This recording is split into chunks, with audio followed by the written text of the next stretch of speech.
हिते नाज़रीन खे आम ख़बर ॾियूं त सिंध में यूनिवर्सिटियुनि जे मुलाज़मनि जूं डिग्रियूं हायर एजुकेशन कमीशन मां तस्दीक़ कराइण जो हुकुम ॾिनो वियो आहे। चेयरमैन निसार खोड़े जी सदारत हेठि पब्लिक अकाउंट्स कमेटी जो इजलास थियो आहे। इजलास दौरान शहीद बेनज़ीर भुट्टो मेडिकल यूनिवर्सिटी ऐं दाऊद इंजीनियरिंग यूनिवर्सिटी जी ऑडिट पेरास जो जाइज़ो वरितो वियो। अवांखे ॿुधायूं पिया यूनिवर्सिटी जे मुलाज़मनि जूं डिग्रियूं हायर एजुकेशन कमीशन मां तस्दीक़ कराइण जो हुकुम ॾिनो वियो आहे। कमेटी जे चेयरमैन निसार खोड़े चयो त महीने अंदरि फैकल्टी स्टाफ समेत मुलाज़मनि जी डिग्रियुनि जी तस्दीक़ बाद रिपोर्ट जमा कराई वञे। आगाह कयूं पिया हम ख़बर जे हवाले सां अपडेट कंदा हलूं त सिंध में यूनिवर्सिटियुनि जे मुलाज़मनि जूं डिग्रियूं हायर एजुकेशन कमीशन मां तस्दीक़ कराइण जो हुकुम ॾिनो वियो आहे। चेयरमैन निसार खोड़े जी सदारत हेठि पब्लिक अकाउंट्स कमेटी जो इजलास थियो।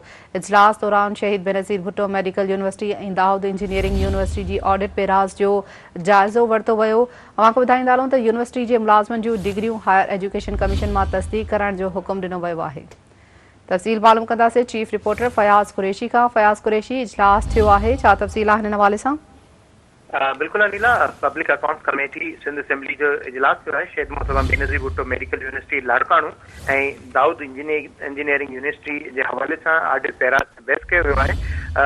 पब्लिक अकाउंट्स कमेटी इजलास जंहिंमें जाली जेके तालीमी डिग्रियूं उन्हनि ते भर्तियुनि जी रोकथाम जे हवाले सां शहीद मोहतरमा बेनज़ीर भुट्टो यूनिवर्सिटी लाड़काणू समेत समूरी जेके यूनिवर्सिटीज़ आहिनि उनजी फैकल्टी स्टाफ समेत समूरनि मुलाज़मनि जी जेका तालीमी डिग्रियूं उहे हायर एजुकेशन कमीशन खां तस्दीक़ कराइण जे हवाले सां हुकुम जारी कयो वियो आहे।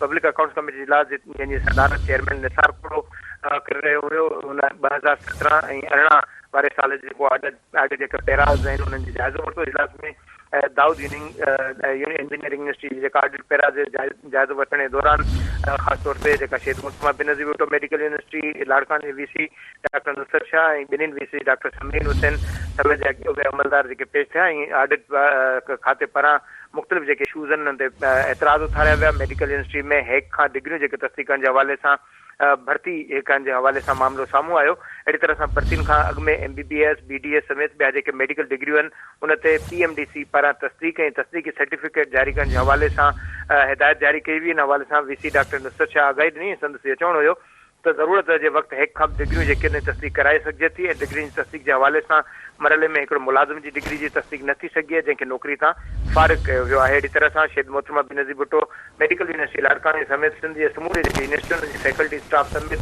समूरनि मुलाज़िमनि जी जेके हायर एजुकेशन कमीशन खां डिग्रियूं 1 महीने में तस्दीक़ करण जे हवाले सां हुकुम जारी कयो वियो ऐं समूरे जेके यूनिवर्सिटीज़ उन्हनि खे 1 महीने जे अंदरि पंहिंजी फैकल्टी स्टाफ समेत मुलाज़िम जी डिग्रियुनि जी तस्दीक़ कराए उहा रिपोर्ट PSC खे फ्राहम करण जे हवाले सां हुकुम जारी कयो आहे। निसार खोड़ो संदसि चवणु आहे त यूनिवर्सिटियुनि में फैकल्टी स्टाफ ऐं जेके मुलाज़िम जेके आहिनि उन्हनि खे डिग्रियुनि जी तस्दीक़ नथी थिए, उन करे उन्हनि खे नौकरी तां फारिग कयो वञे। सिंध जी जेके यूनिवर्सिटी में हिन हवाले सां केतिरियूं शिकायतूं आहिनि जाली डिग्रियुनि जे हवाले सां भर्तियूं निसार खोड़ो जो चवणो त बर्दाश्त न कई वेंदी। अहिड़े क़िस्म जो जेको अमल आहे उहो तालीमी इदारनि जे मथां को दाग़ थो साबित थिए त हिन हवाले सां 1 महीने जे अंदरि इहो समूरो अमल मुकमल करे खेनि रिपोर्ट पेश कई वञे। जी ठीकु आहे, वॾी महिरबानी फयाज़ कुरैशी तफ़सील ॾियण लाइ।